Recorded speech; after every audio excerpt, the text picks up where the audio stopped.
Hello and welcome everyone in another episode of Researcher Celebrity. Today we have Dr. Jaya Narah with us as our Researcher Celebrity. A brief introduction of Dr. Jaya. Jaya has done her bachelor's in zoology from North Lakhimpur College, Assam, and then pursued master's in zoology from Department of Zoology, Faculty of Life Sciences, and pursued her PhD at NCBS TIFR in chemical ecology and registration from Rajiv Gandhi University, Arunachal Pradesh. With this brief introduction, I would like to welcome Dr. Jaya at the platform by saying thank you, Jaya, for taking time out for this conversation. Thank you, Raja, for this opportunity. It's a pleasure to talk with you. Okay, so we start our conversation that how and when you decided to become a researcher.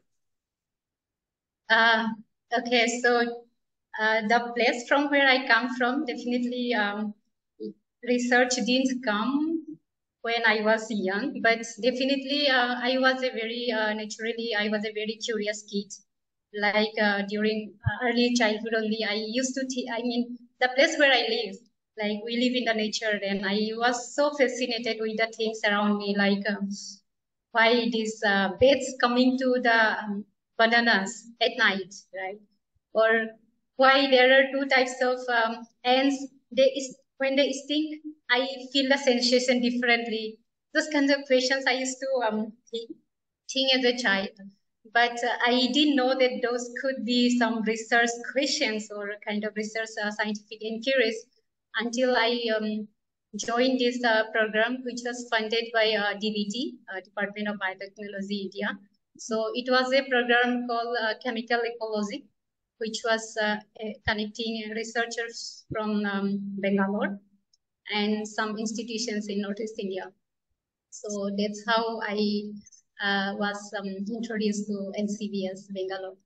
Yeah, then when I joined there, and I was like, when we were doing this cursor classes, then we were asked to go around the environment, around our playgrounds or whatever, like see around things, what is happening, what is the things happening, interactions like insects and flowers and microbes, all those kind of things. Then I was like, okay, these are also kind of research questions. Mm-hmm. So Yeah, we'll take a step back that before starting a PhD, as you mentioned, the curious kid, okay, like yeah, starting at the young age when you are, because in science we always say that observation is the key. You start yeah, observing with this question that why these bats are coming to only bananas, or about the yeah, observation about the ant stings, that why two different ants, different reactions of the body in the first place. When you did your bachelor's and master's in zoology, you might or might not yeah, have experienced research in a core, but the thoughts when you have to move from, your place to mm-hmm. pursue the PhD in Bangalore, Yeah, that decision, let's start yeah. with that decision, how your family reacted to that, and how you navigated your path from there to Bangalore. Yeah. So like the the place where we come from, like Northeast India. Everyone is like everyone is curious, everyone is intelligent, I would say. But here in the classroom, we get this teaching theoretically, right?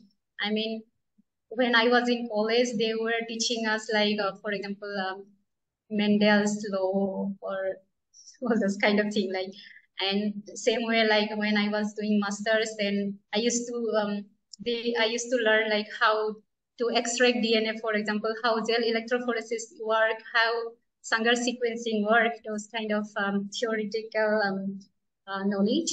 But by the end of the masters, when I was doing my dissertation, because at the end of the masters one need to do the dissertation, and when I was doing that by myself, then i I was shifting my passion, like, okay, this is also very interesting, like the knowledge which I have gained or I am learning theoretically, I can also see them like by doing research, right? Then but that, yeah, during that time only, this chemical ecology program was advertised.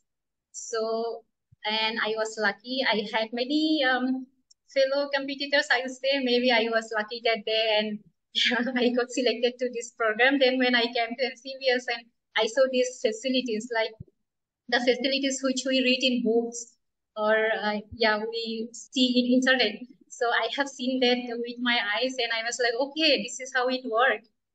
Yeah. Then I was like, whatever it is, I want to, I want to continue. Okay. Yeah. So when you committed to the PhD, the duration and the Yeah. journey, let's take a deep dive into that how long that was and how the journey of your PhD was.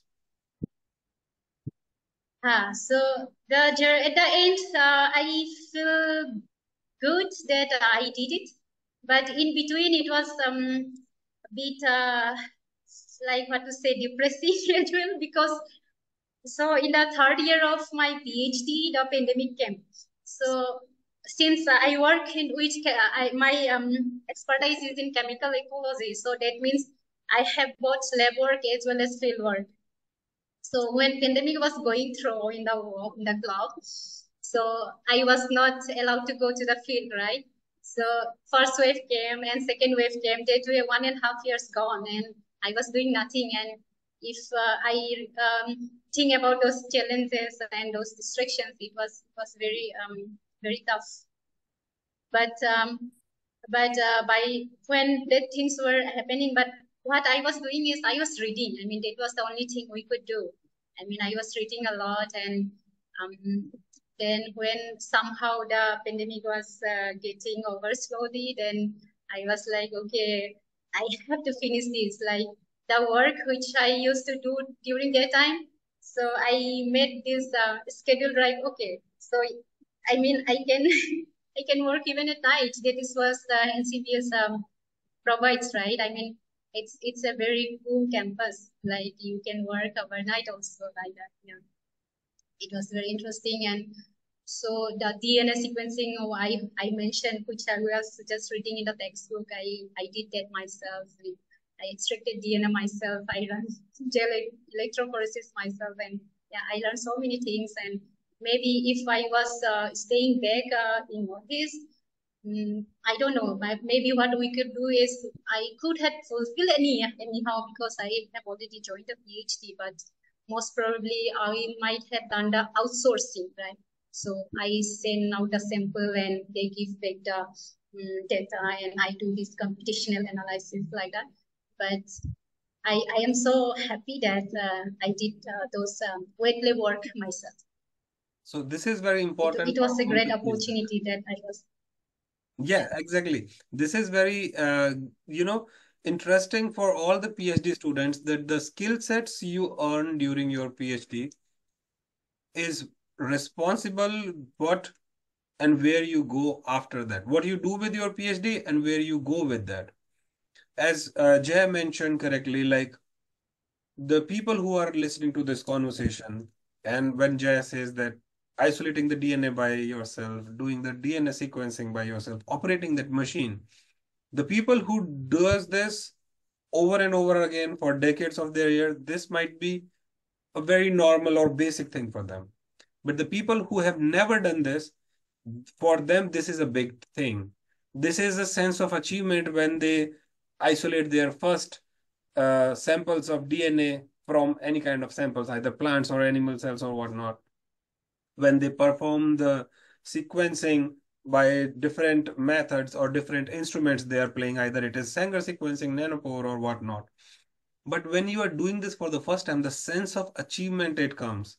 That is that curious kid getting satisfaction that, okay, I have done this, I have accomplished it. It doesn't matter that how many people have done this, how many 100,000 times before you, but the satisfaction it gives you is very important. And these small satisfactions, these small, I'll say the success in a day-to-day life of a researcher are very important because the way research works, it brings a lot of failures, which brings a lot of stress. And as Jay mentioned about the COVID pandemic, nobody thought that, no one was prepared, not the entire world. No one was prepared for that. Having done the field work during that time was almost impossible. Still, we'll talk about the journey, how Jaya accomplished this PhD, and how what we can learn. All the audience which happen to be, it seems like there is this network issue, and this is the technology. Technology has its own uh, pros and cons. This happened to be one of them. You are disconnected in a second, you again are back on the track in one.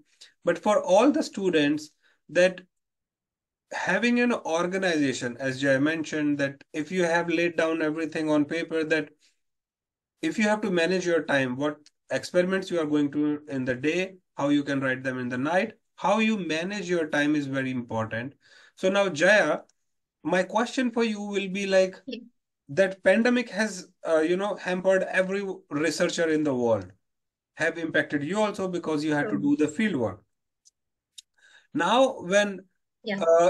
based on your experience, if you have to, guide a student who has to come to you about the time management, about the organization of their work over a period of 3, 4, 5 years, depending how long their PhD is, what you can tell them based on your experience, or can share any stories from that? Uh, okay. Yeah. So it's like a different individual has a different thinking capability. Yes. But from my experience, I I learned these three things like which the younger researchers uh, could implement, like kind of takeaway words for them is like, first would be like cultivate a deep habit of reading, Mhm. and also they should learn patience, because success comes after years, right? And persistence is required, I would say, because especially when the challenges or distractions arises during the course of your research career, I say. Absolutely. Well, If, said 3 yeah, points. Yes. So, be- yeah, also, yeah, I would because like, yeah. yeah, please, Jay, go ahead. Yeah. So like why I would say reading is because nowadays it's easily accessible, right? If we compare with the older generation, so people used to sit in the libraries for hours to gain something, right? But nowadays we have internet, we have a smartphone, right? You just Google it and Wikipedia, you just get it. And if you don't have patience, for example, with my experience, I would say I was just waiting for 1.5 years, like doing nothing. But during that time only the distractions came, right? I mean, there were people, they stopped believing. Seems like we lost Jaya once again due to this technology, like all, or we can say that the unstable internet. But what we can say is that Jaya is mentioning about cultivating the habit of reading. Patience is the key for any researcher, and perseverance is another part, which is very important. Now we have Jaya back. Yes, Jaya, you were mentioning about the challenges. Oh yeah, so like yeah, so like the challenges, like okay, though I was already invested 3 years before pandemic, but people were like, we never know whether this pandemic will end or not. You start going for some other jobs, right? You start doing applying for office job or teaching, maybe like that. But I can understand that this research, doing research is a bit tricky, or I would say unpredictable, because we come across these funding issues, or we make some connections as well, right? but uh, but still what we can do is we keep persistent, like okay, fine, if I got rejected here, maybe I will try in another one, like that. Yeah, So networking we have and to love see, it. Like, networking is very important part, Jaya, as you mentioned about that, because with this fluid funding opportunities, like, and sometimes the situation changes, you get a lot of funding for a certain kind of research, and in next year it is not the same.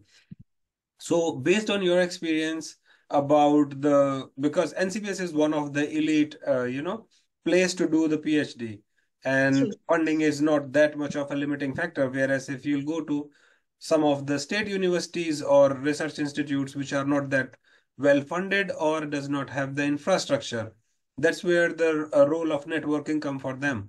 But even at NCBS, networking plays a crucial role. They have national international collaborations.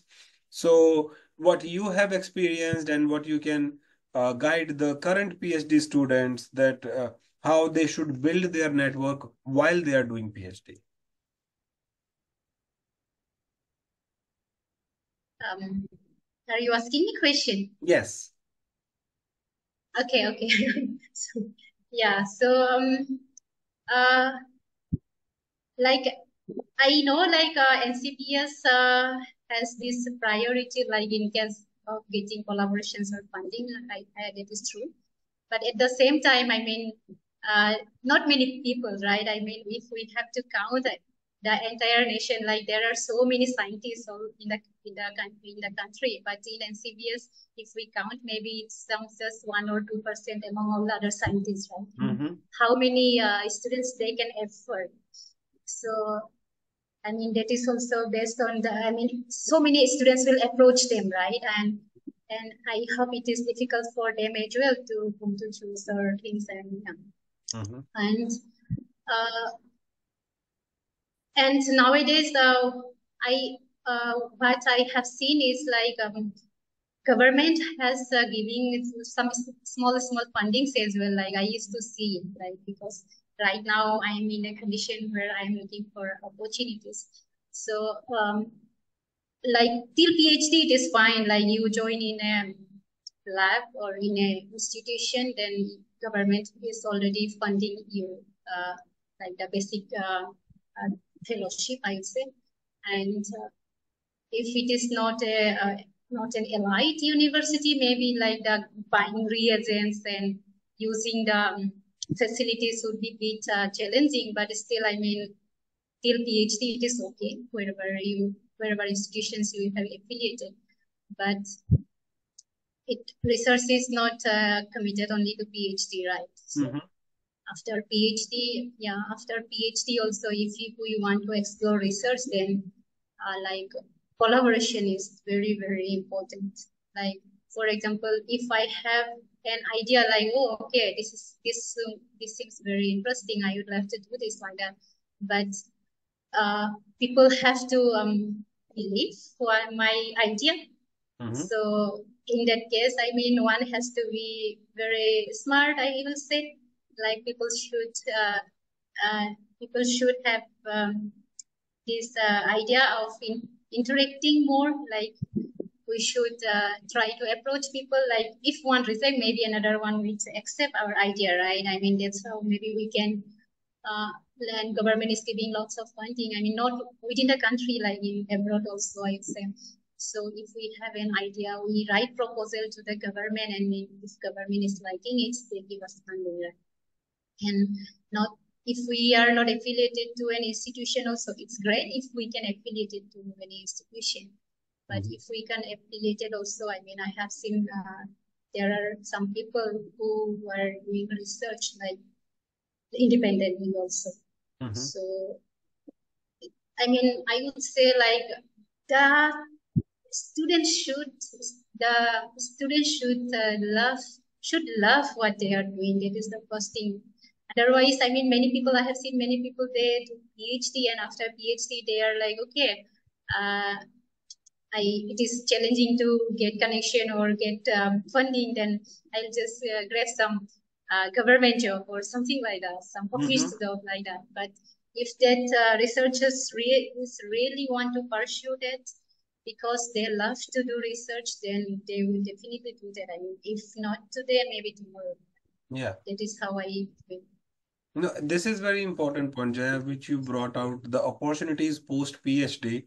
Like in Yeah. India, we have a lot of opportunities, places, positions to pursue PhD. What happens after that? And for that, I'll say to all the researchers who are midway their PhD to start exploring the options, or at least start making the plan for what they want to do with their PhD. Because yes, you will be awarded the degree one day, your name will change forever by a prefix of doctor in front of it. But what is the real zest of PhD is that what you do with that degree, with the skill set, with the knowledge which you gained during your PhD. So it is always advisable that you prepare yourself before that day so that you have a plan or options in your hand already from which you can pick the best one which you want. If you don't have a lot of options or at least one opportunity in your hand post your PhD. Either it is the path to postdoc, or it is the path you are joining a startup, or having set up your own startup. Because we had researcher celebrities who came up with the idea, proved it during the PhD, and then started their own companies following their PhD. That is exceptional, rare, yes, but still the majority of the students have to have a path in their head before their convocation day, and if possible some options or some offers before that also. Coming back to the conversation, Jaya, when you were uh, halfway done your your research for your PhD, as you mentioned, the third year when the COVID happened, that stressful time, because now we will take some time to talk about the burnouts in researchers. People do not talk about a lot of, at least in NCBS or in elite universities in India. Now we are started talking about a mental health of a PhD student. What you have felt and what how you can guide the students who are going through a tough time in their PhD right now. Ah, yeah, it was depressing. Just before pandemic, like we were going to the lab every day. We were doing our lab work, and we come back, and it is how it goes on. Like I know what I the before pandemic or after pandemic also, the life is like this. I know what I am doing exactly tomorrow. So what we used to think is what you will be doing day after tomorrow. The life was like that, right?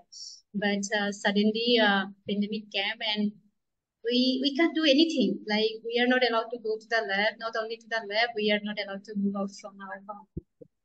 Then, so because I love science, so for me, these things came like webinar and this online conference. These things came, and I was just, attending those. Like I was listening to different talks.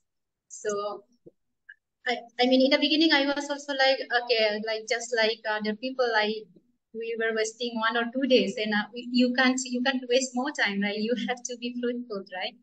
Then to the younger people, what I would say, like just don't lay down on the bed, and yeah, you can do something, like you listen to talks and you read books.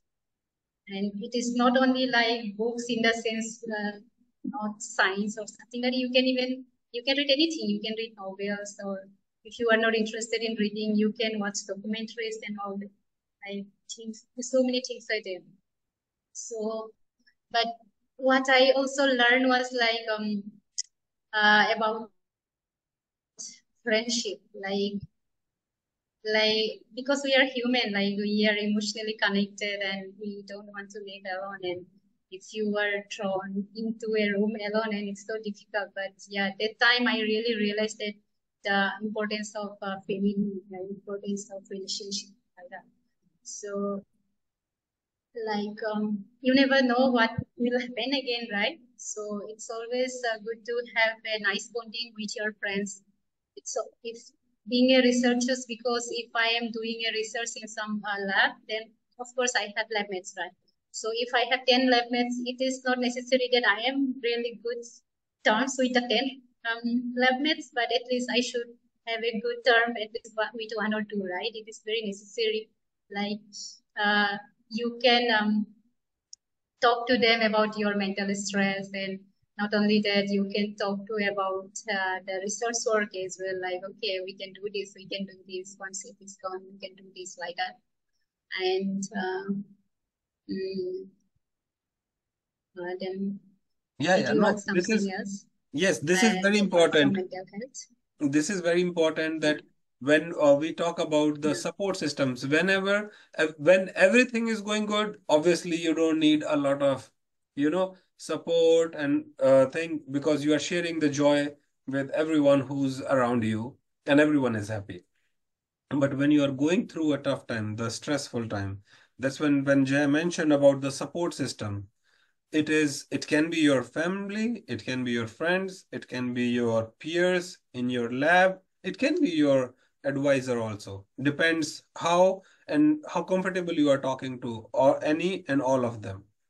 So as Jay mentioned, that we all are human beings, we have this emotional connect, and we need everyone. Either it is to celebrate the success, or to share the moments when you don't feel great, or you are at the verge of quitting the PhD, because that is what we have been observing in India now. Like after spending 2, 3, 4, 5 years in some cases, students still, what they say, that they quit PhD because of different circumstances. And again, this is the personal choice which I always leave to every single researcher in question in there.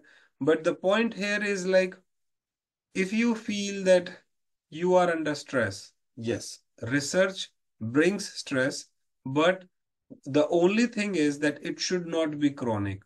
When you are submitting a revision to a manuscript, or you are submitting a proposal which is due on any deadline, that's when we can say that stress is normal and is worth, because some people, like, not most of them, but some of the people, researchers are like, they perform really good in those circumstances.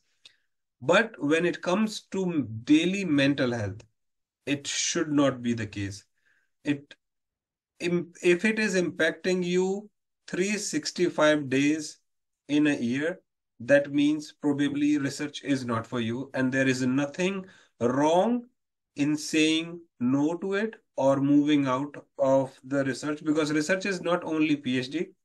Research can be anything. You can be in industry, or you can have your own startup, or whatever you do, because research is an attitude, what we will say. If you have that attitude of a researcher, you will succeed no matter what, no matter how many hardships you will get. And one of the things which comes very often, that you should know that what are the skill sets which are required. If you have a well-defined question for your PhD, and you have a guidance, then the success is ensured. But sometimes what we see, the hypothesis doesn't work. So you should always have a plan B, or at least the advisors, I will say, should have this projects, PhDs think through that when they are giving a project to a student, that how feasible it is. If the success rates are more than 80 or 90%, I believe that's only when a project should call as a PhD. Because yes, in India, we might have our own limitations, we might have, challenges, but what is true is that research is universal everywhere. The technology might be advanced in some country, but in India now, what we are seeing is like, we are as good as anyone else around the globe. We have infrastructure, yes, in the limited places, but yes, we do have world-class facilities, state of art uh, infrastructure in many of the places in India. But one thing which is still, coming up in the publication wise, that when you communicate a paper and people start questioning sometimes about it, that was this work really done there? Sometimes what has been observed, because of the mentors, because of the environment, because of the performance pressure, people start manhandling the data, which should not happen. And we always say that if you cannot be truthful or loyal to your own research, it is impossible that you can be loyal or truthful to anyone else. Because this is what you chose to be. This is what you claim that you are a researcher. So keeping the ethics is very important. And coming back to the conversation about what Jaya was saying, that working environment is very important because you are spending a lot of number of hours in your lab. Okay. So if you think that if there are 10 or 20, depending on the group size, not everyone will be your friend, but you should be able to have the professional conversations with all of them. You should be able to share your thoughts with them. You should be able to discuss, because when we talk about collaborations, we have seen that how they say that charity starts at home, collaborations can start within the students, within the same lab. That if one student is studying a different aspect of a thing and you have a different perspective, you guys can start working together to build it up, and then develop, your own project or an hypothesis, and then you can discuss it with your advisor, which then can be fulfilled, and everyone gets their fair share of benefit. In fact, the publication, obviously, it will help you to boost up your publication and also your skill set, because now you are complementing each other's part of work. And when you are moving out of your PhDs, like with the successful defense of your PhDs, now you have to say so many things. You have more publications than what you could have gained just by yourself. And also, you have this skill set which will now already have broadened your horizons, and which will take you further in your you know research journey. One more thing which I will say to all the researcher celebrities audience here, that at Empowering Sense Foundation, we believe in breaking the barrier. And if you are facing any challenge, you are watching these conversations, please write to us. We are there to help you, to support you in all the capacity. We started a like we are going to start a mentor mentee program in January 2025.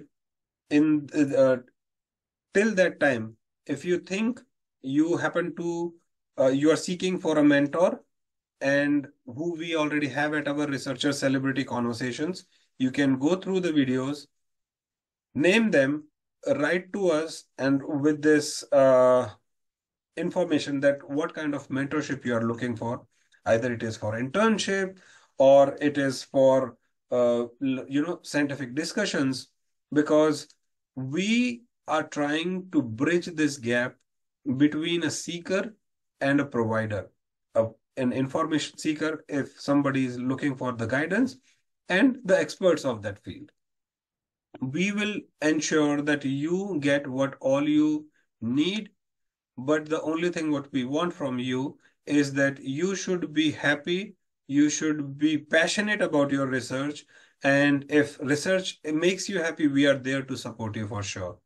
Now, the last thing for now, before we have Jaya back, uh, the questions for Jaya, we'll ask once we have her back in here. Till that time, I'll just say that you should always be preparing yourself, getting all the skill set which you can get for your research, and it will take you where you really want to go. So now, Jaya, when we have you back here for this conversation, I would like to ask Yes. the gist of your PhD, the most challenging part in your PhD, and then the most fulfilling part in your PhD. What was those? The most challenging one was, it was in the very beginning. because till masters I was learning whatever about science or everything in textbook. And like we read textbook, we write exam and all those things, but it was, though we were doing dissertation, but I would not say like it was like it was kind of some 5% of research, right? But as I joined PhD, I was like I was said to I should read publications. Then whatever there in the publications, I have to follow those things. I have to standardize and make my standardized protocol and all those things. It was very tough in the first 5 6 months, I would say.